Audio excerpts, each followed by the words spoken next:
पीले दांत वाली बहू। रंजना कभी ब्रश नहीं करती थी। उसे कितनी बार उसके माँ बाप ने डांटा, लेकिन उसका कोई असर उस पर होता ही नहीं था, जिस कारण से उसके दांत पीले पीले हो जाते हैं।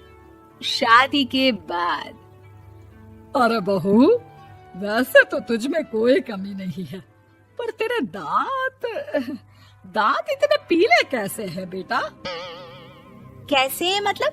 कोई सर्जरी थोड़ी ना कराइए। वो तो क्या नाम, मैं ब्रश नहीं करती थी तो पीले हो गए।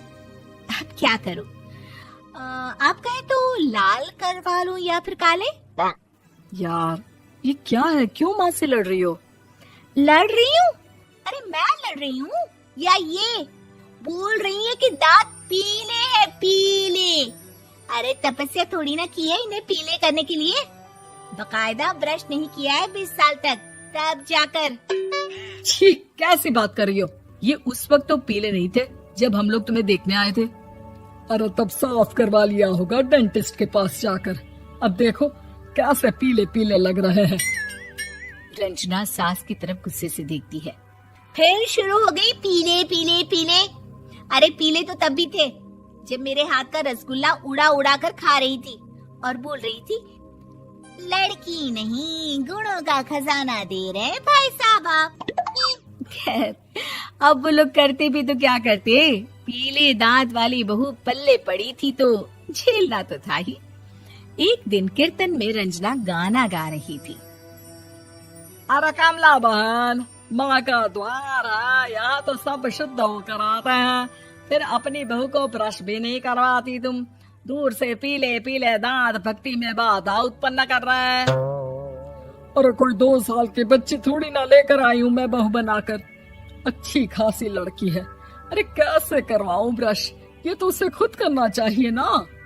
अब माँ बाप तो इसके जैसे तैसे निपटा दिए, ये नहीं सोचा कि सास कैसे संभालेगी। सास बहू को लेकर घर आ जाती है, लेकिन सोच लेती है कि अब इसे लेकर कहीं नहीं जाएगी। अगले रोज बहू कहती है, अरे क्या हो गया, मंदिर नहीं जाना क्या? कीर्तन का वक्त हो रहा है। मेरी मधुर वाणी से कान्हा जी जागते हैं और सोते हैं। आप तो जानती है ना उनकी भक्ति में कितना मन लगता है मेरा। वो क्या है ना, तबीयत ठीक नहीं लग रही है मेरी, आराम करूंगी मैं। तबीयत ठीक नहीं लग रही?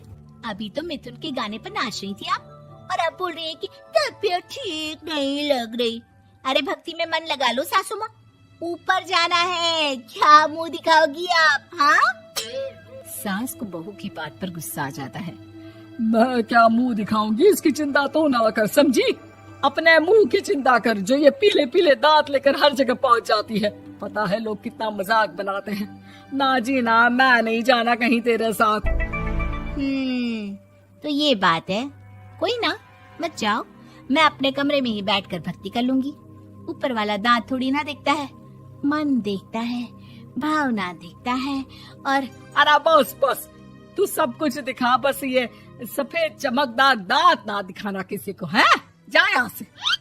बहू को सास की बात का कोई फर्क नहीं पड़ता, वो तो जैसी थी वैसी ही रह जाती है। सुबह नहाकर किचन में खाना बनाना, फिर खाना खाना, कीर्तन भजन करना और सो जाना। एक दिन, माँ जी मैं सहेली के घर जा रही हूँ, शाम को लेट आऊंगी। हाँ हाँ तो जाना, मैंने कौन सा तेरी आरती करनी है घर पर बैठकर। रंजना सहेली के घर जाती है, जहाँ वो पार्टी में जाने की तैयारी कर रही होती है। अरे शिखा, कहाँ जाने की तैयारी कर रही है? मैं गलत वक्त पर आ गई क्या? अरे नहीं यार, उल्टा सही वक्त पर आई है। मैंने ये साड़ी और ज्वेलरी निकाली है यार, शाम को इनके ऑफिस की एक पार्टी में जाना है। बताना कैसा लग रहा है ये सब? नहीं यार, इस ड्रेस के साथ तो वो वाली ज्वेलरी अच्छी लगेगी। हाँ हाँ सही बोल रही है, मैंने ध्यान ही नहीं दिया। वैसे तो हमेशा से मस्त फैशन सेंस रखती है। तो बड़ा जाती होगी ना पति के साथ पार्टी में। रंजना कुछ नहीं बोलती, बस सोचती है कि यार काश ये बात सही हो जाती, पर मैं क्यों नहीं जाती पार्टी में? क्या इन लोगों की कोई पार्टी होती नहीं होगी? रंजना घर आती है और रात में पति से सवाल करती है, एक बात बताइए, आप मुझे किसी पार्टी में क्यों नहीं ले जाते? क्या आपके यहाँ ऑफिस में पार्टी नहीं होती? पति बेचारा क्या कहता कि दांत पीले हैं तुम्हारे इसलिए। अरे कोई पार्टी होती नहीं हम लोगों के ऑफिस में, तो कहाँ से लेकर जाऊं? और मार्केट, मॉल, कहीं वीकेंड घूमना, कहीं तो। अरे यार, सारे हफ्ते में एक छुट्टी मिलती है, तो सोचता हूँ कि आराम ही कर लूं। क्यों? रंजना मन मार के रह जाती है। पहले कभी सास के साथ मंदिर जाया करती थी, लेकिन वो भी सास ने ले जाना बंद कर दिया। घर बैठी बैठी रंजना बोर हो जाती है। तभी उसे आइडिया आता है और वो मायके जाने का सोचती है। सासू माँ, 2 दिनों के लिए मम्मी के घर जा रही हूँ। अच्छा अच्छा, ठीक है, आराम से जा। और हाँ, माँ से कुछ अच्छी आदत सीख कर आना कि कैसे शरीर के हर भाग की तरह दांतों की सफाई भी जरूरी होती है, समझी?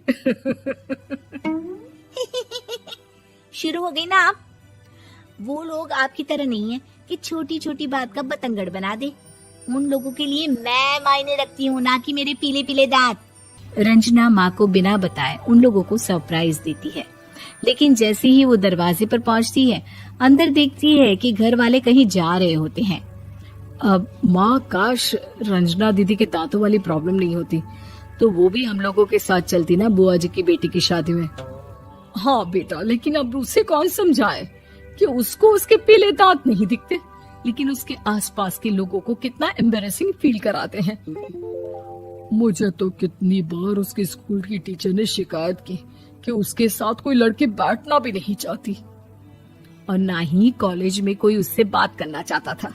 लेकिन पता नहीं क्यों उसे ये बात समझ में ही नहीं आती।